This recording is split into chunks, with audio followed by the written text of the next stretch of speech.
Magandang araw po, welcome po sa aking channel, Nov9 TV. Nandito po tayo ngayon sa Sabela Village by City Homes dito sa General Trias, Cavite kung saan meron po tayong bagong video presentation, isang pre-owned townhouse na end unit at corner lot.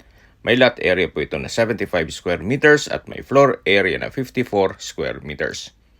Ito po'y fully furnished, lahat pong nakikita nyong gamit ay kasama po yan at hindi po ganun kagamit gawa ng nasa Amerika po si owner. Kaya kung sakaling nasa Amerika din ang interested buyer, mas mapapabilis po ang inyong transaksyon.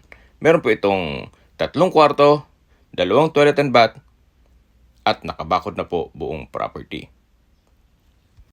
Pakiabangan na lang po ang full video sa aking YouTube channel na Nov9 TV. Binebenta po ito ni owner sa halagang 4.5 million pesos net. Ibig pong sabihin, si buyer na po ang sasagot sa lahat ng taxes at expenses with regards to documentation.